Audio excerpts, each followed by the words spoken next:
Welcome to Own Your Breath, a sacred container to your authentic self. I'm your host, Rihanna Yusof. By sharing of real, raw, honest experiences, expertise, and ideas from my guests and myself, together we will learn to embrace the full experience of being human. Through love, connection, and breath, let's release shame and welcome the unique beauty and strength of being authentically us. Welcome.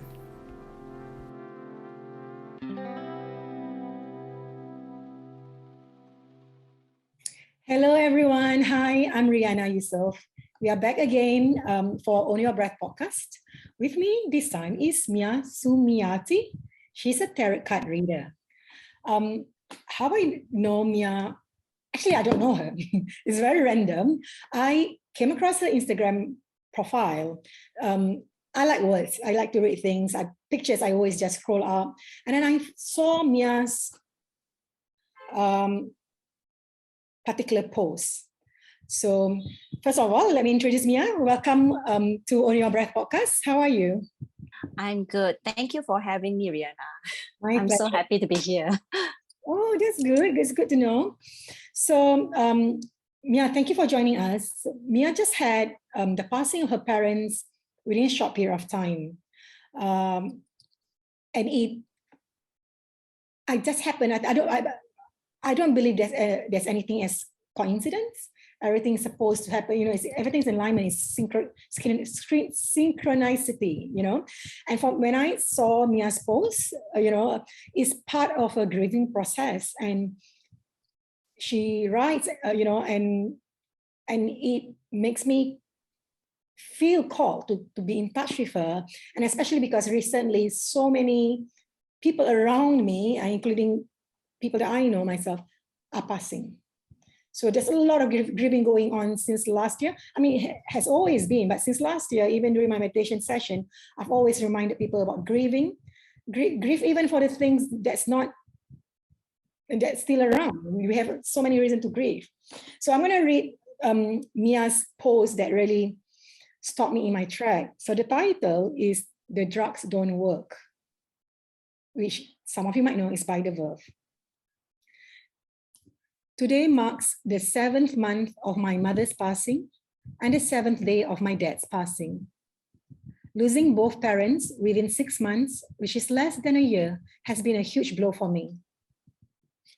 While grieving, I began to lose interest in a lot of things that I usually enjoyed doing.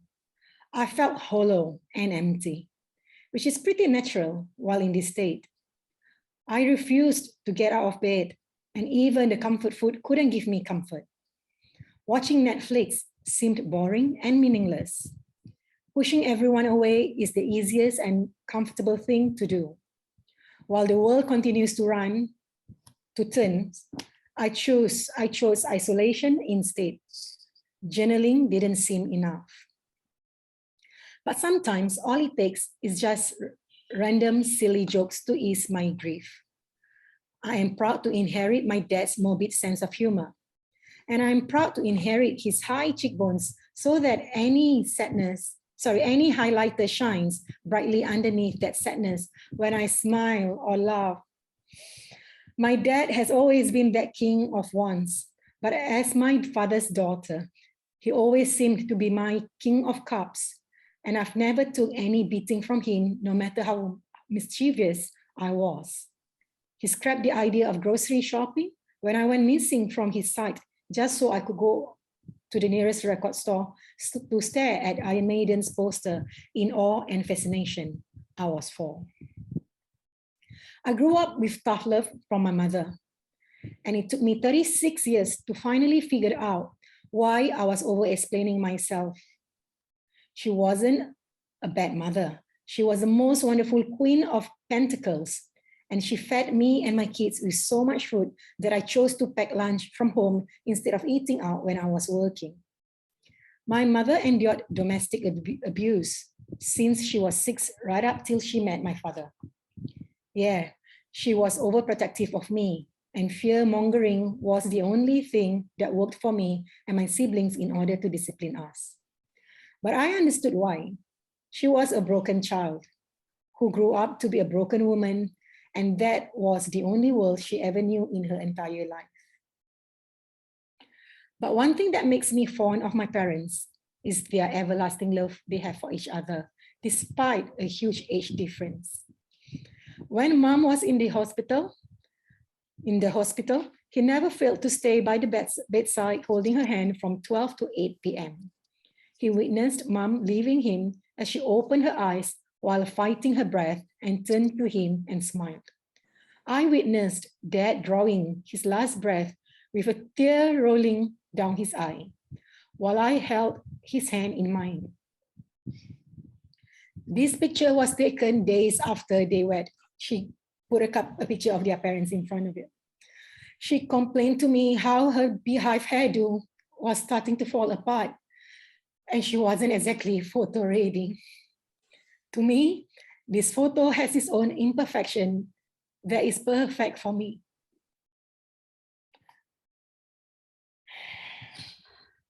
I thought that's the most heartfelt, genuine, real post anyone could write. And when it just happened, that's courage, that's bravery. And we were not talking just about passing parents.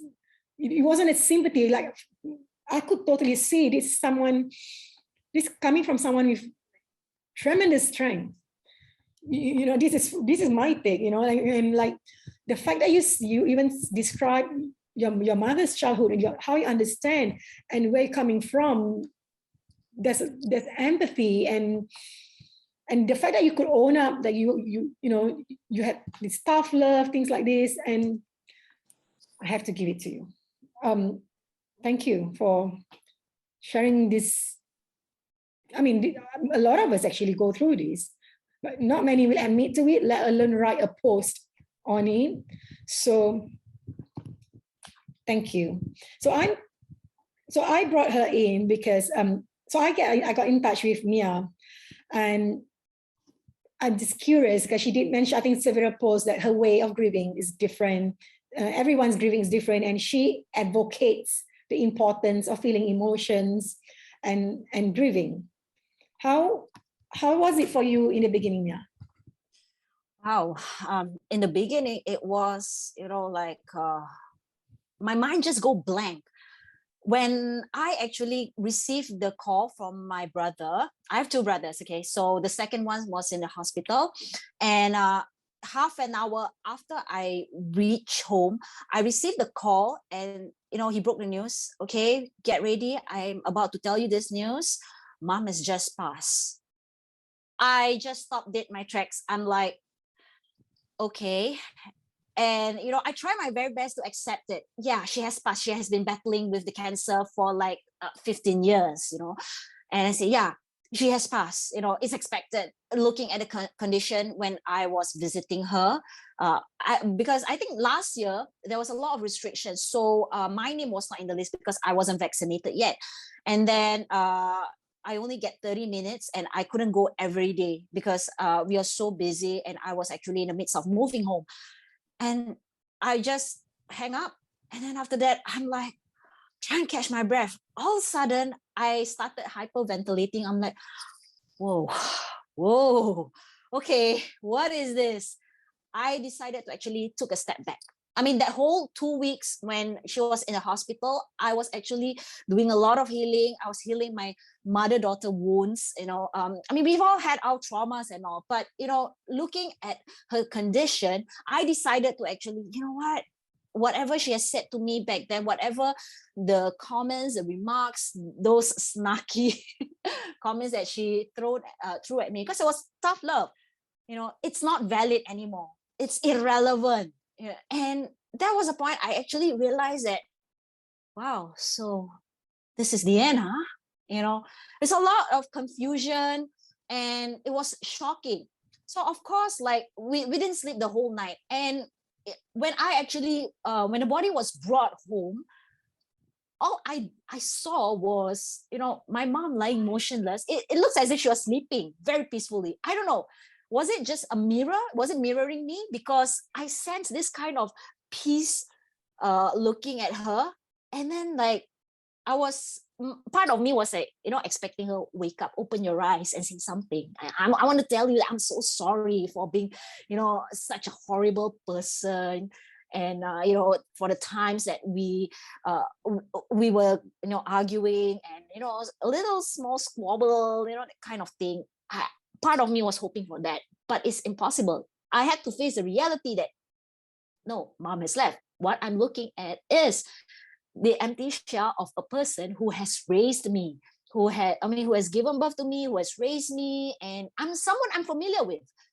So it was like, suddenly a lot of thoughts during the whole night, staying up, keeping my mom's body company, and so many things were running inside my head. It's like, wow, okay, what's going to happen? My dad stayed throughout the whole night right next to her, because this is going to be the last time he sees her. He didn't eat, he didn't have his breakfast, he didn't even have coffee or anything. I mean, we made for him tea and coffee to stay awake throughout the whole night, but he just won't leave his seat. I think he just sat next to her the whole night until the next day.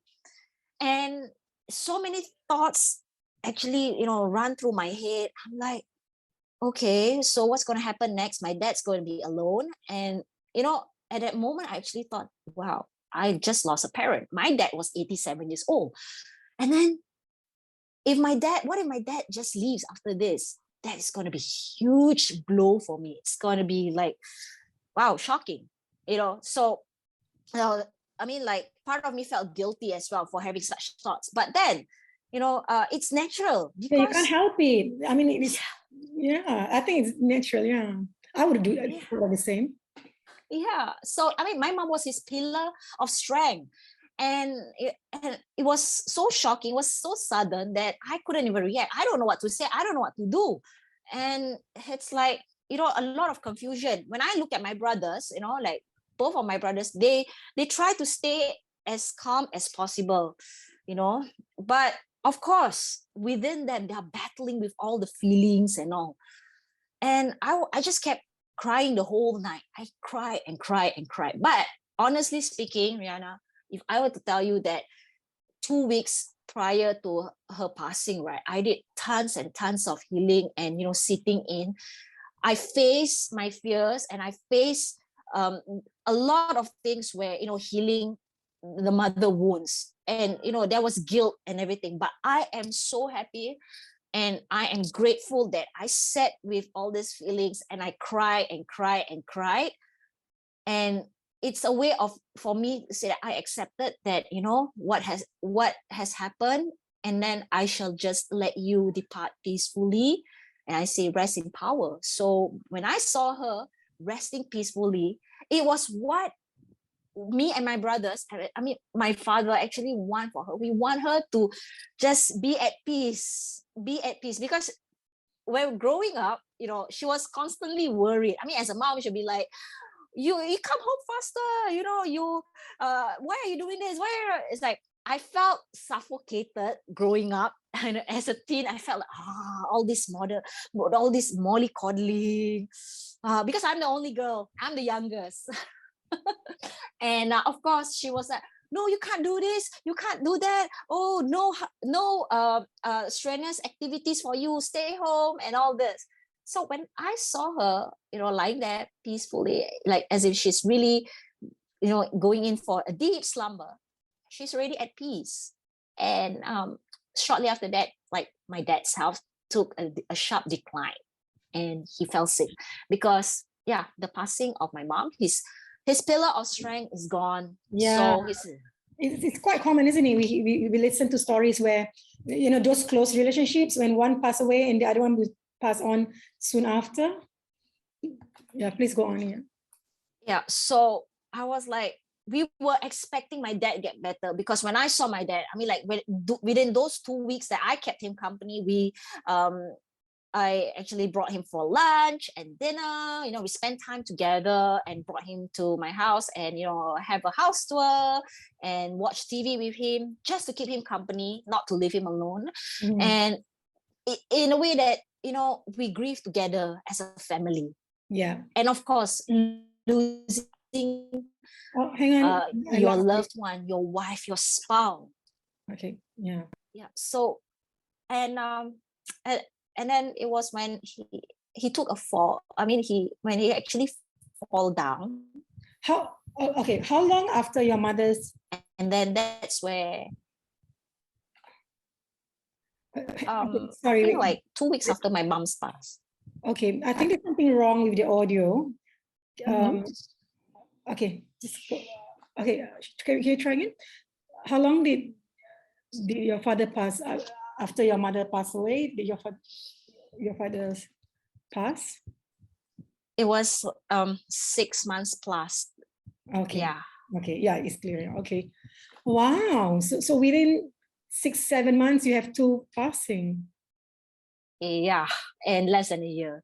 Hence the reason why, like a month ago, I felt that, wow, did I just actually, the guilt, there's always this little feelings of guilt, like, did I just wish for my dad's passing or something like that? But no, it's all sorts of emotions coming up, and because I know logically speaking, my dad was 87 years old, and then 2 weeks after after my mom's passing, and then he actually was admitted to the hospital, and doctors discovered that he had tumor. But of course, you can't suddenly have tumor 4 cm growing in just like 2 weeks. Mm. So probably all this while, his willpower is just the sheer willpower of, holding out for my mom.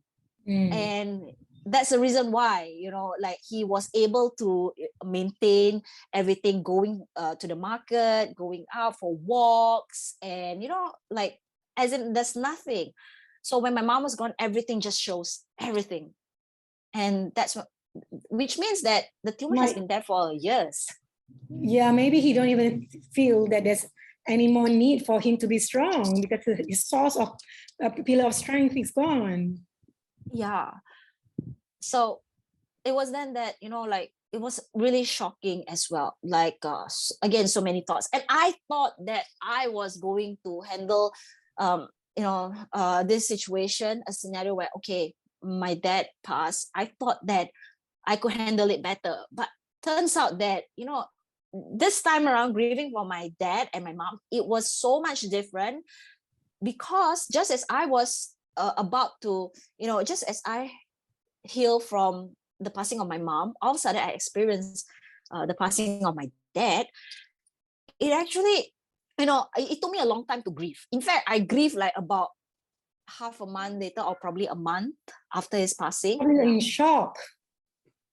Yeah. So like, it's really shock. It came as a surprise. I tried to numb, probably because subconsciously I was numbing my feelings that, okay, it's the end of they have come to a total completion, and it is the end. But so that's the reason why I felt the sadness dawn on me like about 1 month after his passing.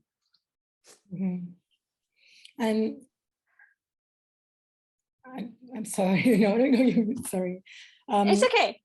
Okay, so and then soon after you start writing on social media, right, on Instagram. What makes you feel called? I don't see. Sometimes people put things for their own reason, but there's something about it. I see this is someone that's brave to be so transparent, and it's interesting way of you processing your grief. What makes you feel called to? Are you naturally that kind of person who shares things on social media? Are you an maybe generally open person? Or in what aspect do you feel that helps you to grieve? Because honestly, when it comes to grieving, I notice and I experience this when before my parents passing, right? Like a lot of my friends, when they lose their loved ones, they lose a sibling, they lose an aunt, they don't talk about it.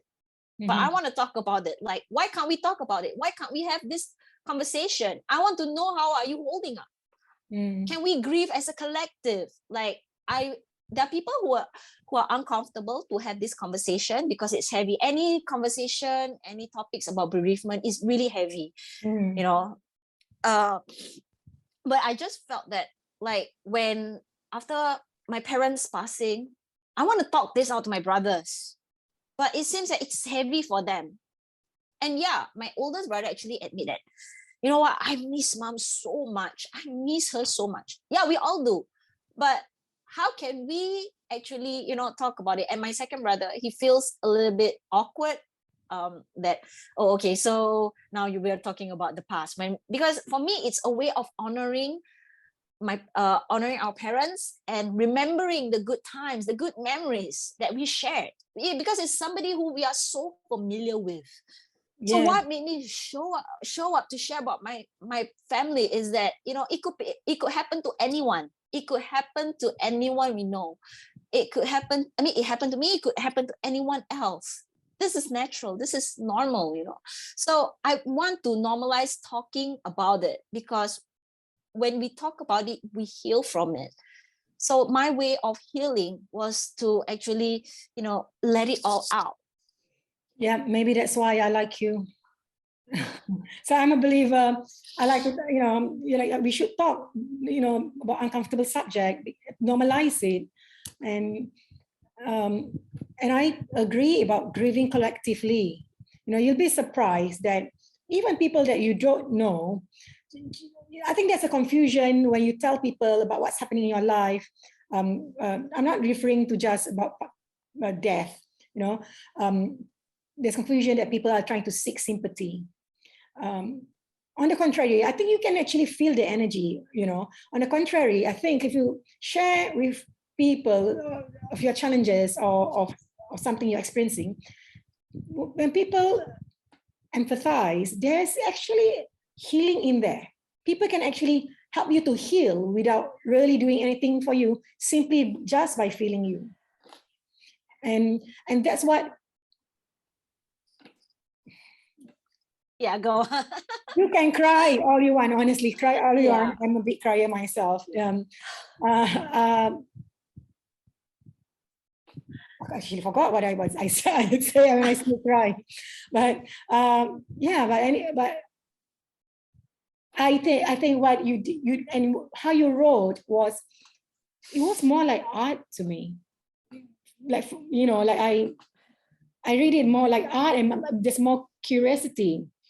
So did you get, after you write, do you feel relief, or do you actually you have this vulnerability hangover, or both? Both. Yes, I would imagine so. I would.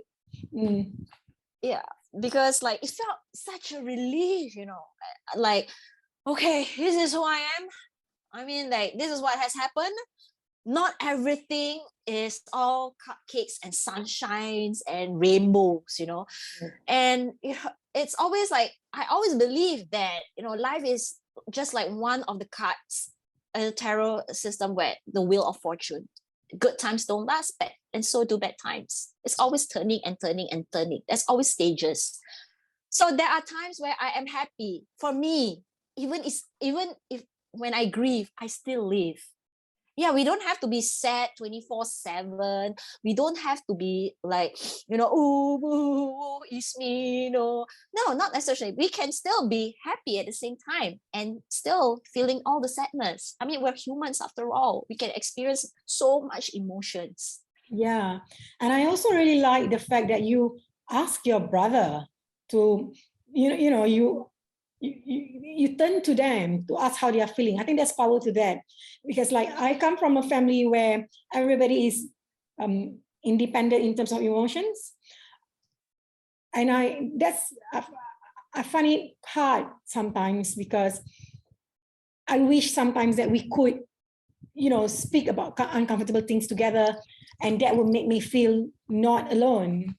So yeah, I really like what you're doing. It seems like you are taking, there's no right or wrong, but it feels that you're taking the lead in your family in honoring your parents, or perhaps the grieving process. Yeah. So Mia, yeah. So what advice? So according to your experience, and first, and another thing, I know it just happened, but you were, you were totally open to coming up to speak about it. And I believe for someone like you, it's another outlet to help you through your grieving process by speaking about it on this podcast. And thank you so much. I really appreciate it.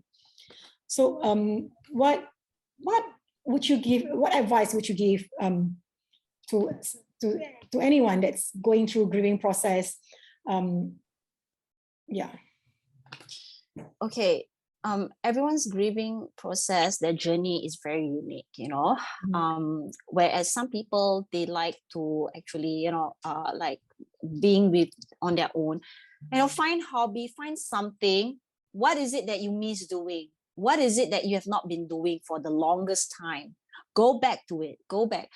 Like I have some friends how long did it take you? Sorry to interrupt. How long did it take you going from feeling depressed, doesn't want to eat, to standing up again and doing things that you used to? Oh wow. That one. Okay. It was like intervals. For example, I can be okay, this week I'm doing okay. And then the next 2 weeks, I'm like, oh my God. And then curious because I know I'm the sort I'm going down. I probably get up on my feet maybe a month or 2 months later. So yeah, I was just curious, Yeah. So it really depends, because for me, right, there are people who actually like 6 months, they're on a hiatus, feeling all the feelings. But there are people who are just like me and another of my girlfriend. I was like 2 weeks or 1 month, we're up and about, and it looks like as if, we're back to normal, business as usual. But then 3 weeks later, we'll be like, oh yeah, I'm feeling all the sadness. Yeah, I am not feeling so good. I am feeling sad. I'm grieving. It's okay. So different people are different. Okay. Yeah. Yes. Yeah, I totally agree. Healing, grieving is never linear. So you have to describe in a graph. This is my graph. Right. I do that to all my clients, right? When I coach them, I tell them, when they say they're all right, but I say, but so it's even for me, the first note that you wrote on your post, that how you didn't get up, or I didn't even necessarily need to have somebody pass away. I can actually be so down that I can't get up, and that's the truth. And I believe I'm not the only one. And there are so many of us, and so if you feel you need some time to grieve, and then you grieve, take your time, be gentle with yourself. And then those days that you are good, and then I get up, I do my thing up out and about. And then when it goes down again, I embrace it. Yes. I mean, it's okay to be soft. It's okay to be also gentle. Yeah, compassion for your own self. Correct. But I'm still in awe the fact that you are able to speak about this. And probably other people can. I'm not sure, but I just know that for me, to have both parents pass away within a short period of time, you're showing up you're showing up in your social media, I'm sure, with your friends, with your family, and now on my podcast, just a couple of months after. That's strength, however you are processing your grief, that's bravery. And I have to give it to you. Yeah. It's admirable. It's admirable. So thank you very much, Mia. Is there any last words you like to share with us? How are you? Well, hang on a second. How are you now? How long has it been? How are you now? Are you still okay? Are you still grieving on some days? Because I don't believe it can your life just go back to normal. At least I think. Do you still have that hole in your heart when you get up? Honestly, that hole has been filled up with so much happy memories, all the joys, the small little joys, that I have with my parents, my family, and all. And as I always tell myself, and I tell my children, and I told my friends, you know what? There's no timeline in grieving. You get to live your life. You live as you grieve. So it's okay. Right. Yes. I agree. I totally agree. Thank you so much, Mia. So if you want to You're welcome. be in touch with Mia, I think her Instagram, she writes a lot on card reading, tarot card readings. It'll be I am Mia Sumiarati. Yeah. Yes, it's I am Mia Sumiati. Mia. There will always be a tagline like the only makcik who will call you sayang no matter what. But I can see why you know, like you are strong enough to show up and maybe can deal with grieving better compared to some people. I mean, just look at how much you've been showing up. You show up for yourselves constantly, so it makes it easier, because to show up it's not an easy feat like people think, whether in social media or on a podcast or just to speak up, to be honest, in general. And for you to do it, I can only imagine the strength you have inside you. And this is how I feel. And I think that makes it easier for you to open and grieve in a much healthier way, if that's the right word even. Yes. So thank you so much, Mia. Who knows, I might bring you back again next time to speak about tarot cards. Yeah, I'll be happy. I'm so happy to be here. I mean, thank you so much for inviting me. My great pleasure. So a lot of my friends, including me, are going through different form of grieving at the moment. So I think I've been called since last year to talk about grief. So when I saw your post, I stopped. I hardly don't read people's posts, but I stopped and I read. So here you are. Again, thank you very much. And thanks everyone for tuning in. I'm Rihanna Yusuf. Till next time. Thank you.